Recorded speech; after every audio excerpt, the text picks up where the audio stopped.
Malam ini saya diminta menyampaikan satu tajuk, moga-moga ada manfaatnya, iaitu solat berjemaah penyatu ummah. Hadirin hadirat sekalian, hari ini masyarakat kita dilanda oleh hempasan ombak perebutan kuasa yang tidak berkesudahan, yang kelihatannya semakin meretakkan perpaduan.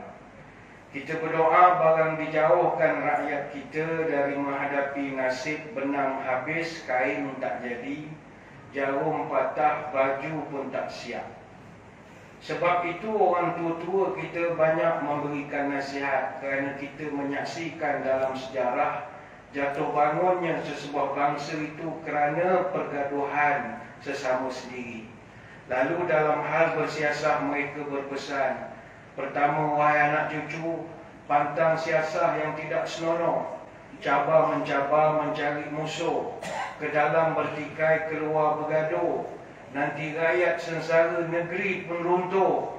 Kedua, pantang siasah menurutkan nafsu, berebut kuasa palu memalu, tamakkan harta tak ingat malu, negeri rosak banyaklah seteru. Ketiga, pantang siasah memecah belah, mengadu domba umat manusia, baik sekaum sesama bangsa maupun antara keluarga dan marga. Maka dalam menghadapi keretakan ini, kita sebagai orang masjid mesti mainkan peranan. Sebab berdasarkan sejarah dulu, masjid dan para ulama telah memainkan peranan untuk menyatukan kembali keretakan sesama hubungan orang Islam. Saya percaya di sini majoritinya ramai Jawa, betul? Tuan-tuan sekalian, mari kita bercerita sejarah. Sekitar abad ke-15, ketika kerajaan Majapahit semakin merosot. Kerajaan Majapahit ni adalah kerajaan Hindu-Buddha terakhir yang menguasai Nusantara. Ketika dia semakin merosot, kebanyakan wilayah jajahan Majapahit saling bergaduh dan berperang kerana mereka nak melepaskan diri daripada kekuasaan Majapahit.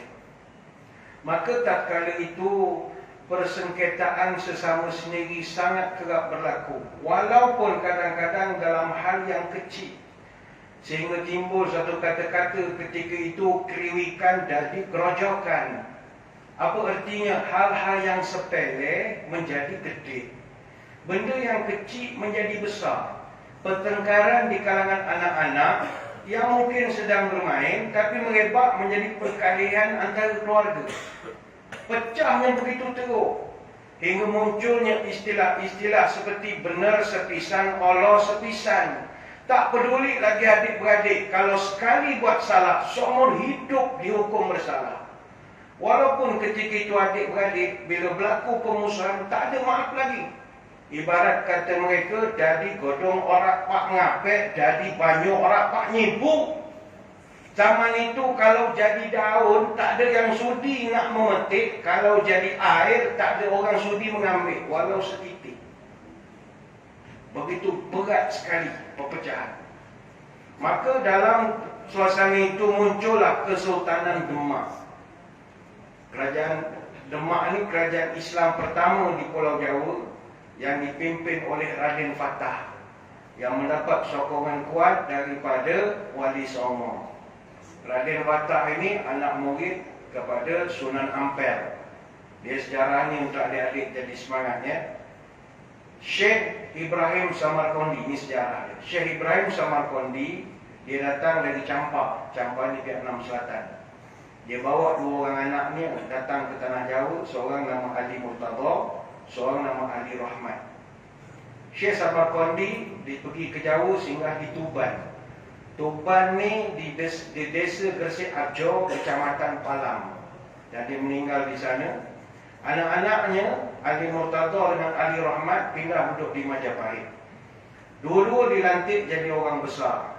Pertama dilantik jadi Raja Pendeta ataupun Menteri Agama di Gresik. Seorang lagi jadi imam besar di Surabaya atau Surabaya. Yang jadi imam besar itu namanya Raden Rahmat ataupun Sunan Ampel. Sunan Ampel ini dia melahirkan Sunan Bonang, Sunan Derajat dan putera-puteri.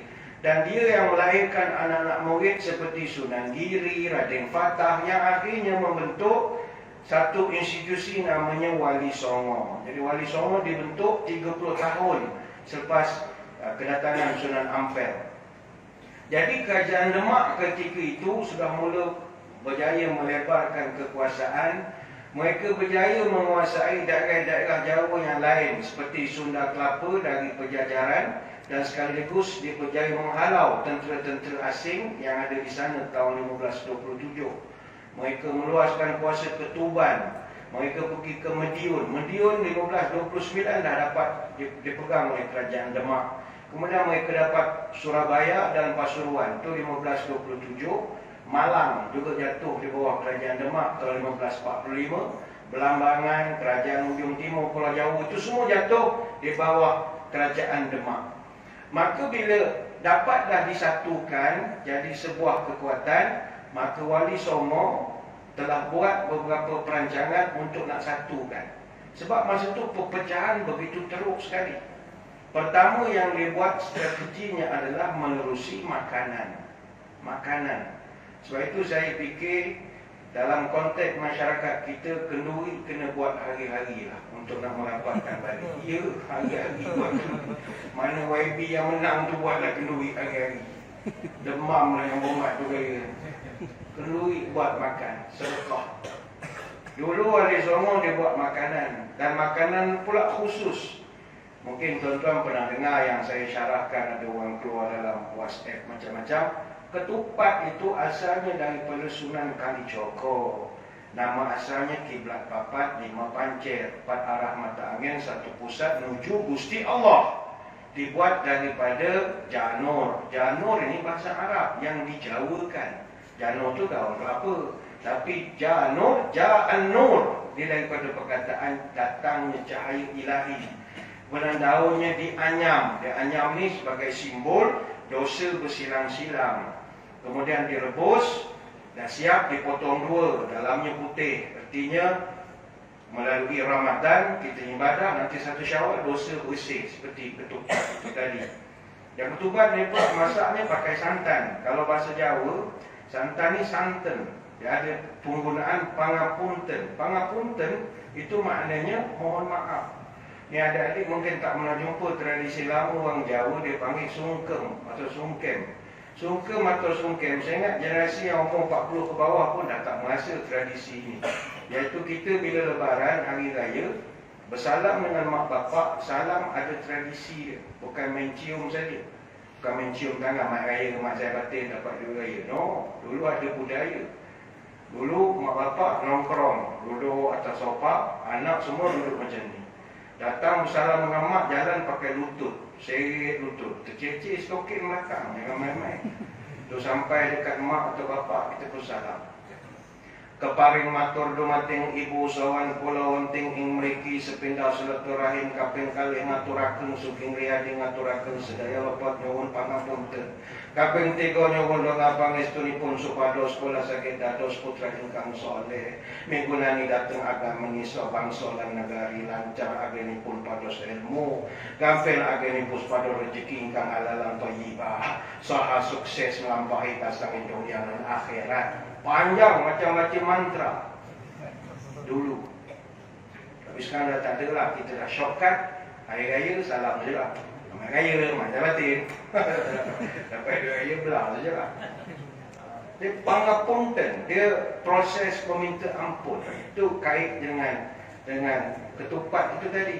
Kemudian Sunan Kalijogo dulu, lepas ketupat itu dibikin, dia akan agihkan pula ketupat itu kepada masyarakat sekitar.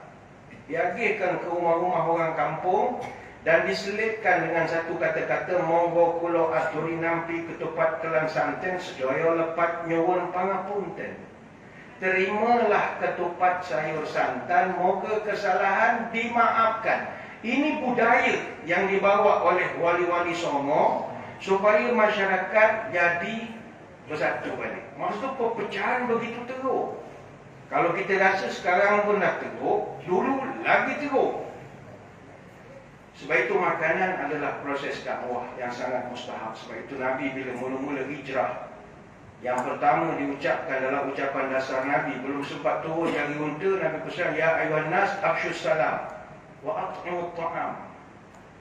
Yang pertama kata dia, sebarkan salam. Yang kedua, buatlah kenduri, bagi makan. Kita malam ni nasi ambeng. Orang tak ada kan? Kita je kan? Kita je. Ada juga? Ada nasi ambeng. Nasi ambeng itu orang Jawa Tengah dulu bawa. Itu simbol perpaduan, simbol kepelbagaian. Dalam satu dulang ada mie goreng, ada ayam masak ungkep, ada serunding, ada ikan masin, ada sambal goreng. Sambal goreng campur toge, campur tahu, campur kentang goreng, digoreng bersama soun. Ada kacang tanah. Kalau di Jawa betul, yang ori betul dihidangkan dengan peyek ataupun rempeyek. Kalau makan dalam talam, kita panggil nasi ambeng. Kalau makan dibungkus, bawa balik seorang, itu dipanggil berkat. Berkat. Saya dulu selalu ceramah maulid di kampung ramai yang majoriti masyarakat Jawa. Saya tak faham sangat berkat ni apa. Jadi bila dihidang, kita bantai sampai licin. Semua pandang. Rupanya dia touching saja. Makan sikit,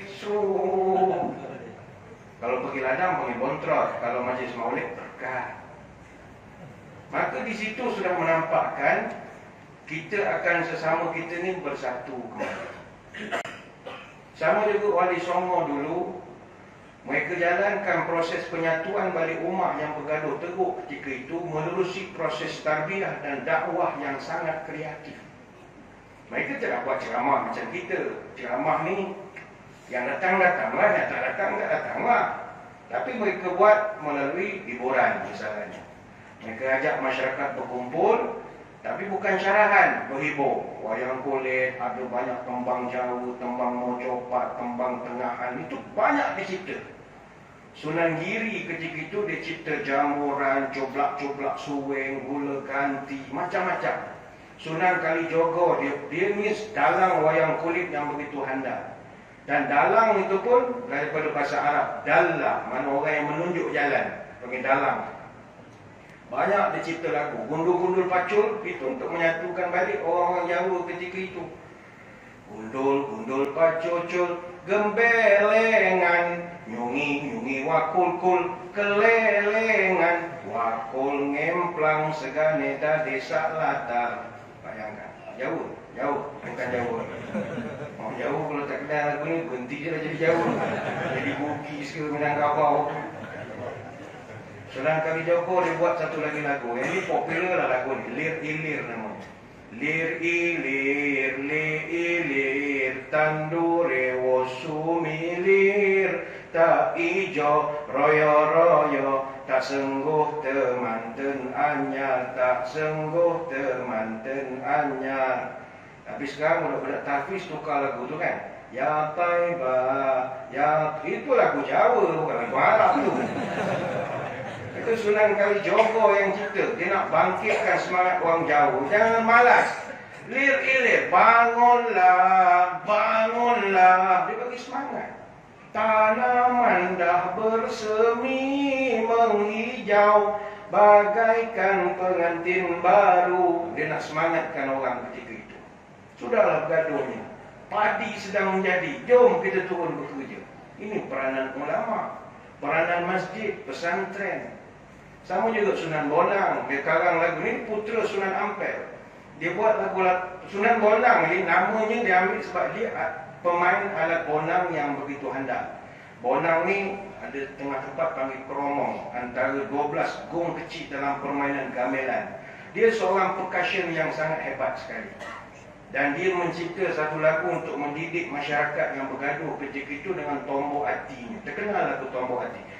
Tombok hati iku limo perkarane, kaping pisan maca Quran lan maknane, kaping pindho salat wengi lakanono, kaping telu kang saleh kumpulono, kaping papat kudu wetang kang luwe, kaping limo jikir runging kang suwe, salah sawijine sapa bisa ngelakoni, mugi-mugi Gusti Allah nyembadani. Itu Sunan Bonang. Dia ada obat hati ada 5 perkaranya. Yang pertama baca Quran dan maknanya. Yang kedua, salat malam dirikanlah. Yang ketiga, berkumpullah dengan orang soleh. Yang keempat, perbanyaklah berpuasa. Yang kelima, zikir malam berpanjanglah. Salah satunya siapa bisa menjalani, moga-moga Gusti Allah mencukupi, katanya. Panjanglah kalau kita nak ceritakan. Maka melihat kepada sejarah ini, kita sebagai golongan agamawan, kita yang menguruskan masjid, kita mesti tampil membawa agenda kukuhkan kembali tautan sesama orang Islam yang pecah sekarang ini. Kita kena tampil, jangan kita pula jadi tukang bakar. Kitalah yang tampilnya. Yang membakar tu biarkanlah netizen dengan dunia netizen mereka. Kita orang masjid mesti ajak orang jadi baik. Itu peranan kita. Ini peranan agamawan daripada dulu lagi.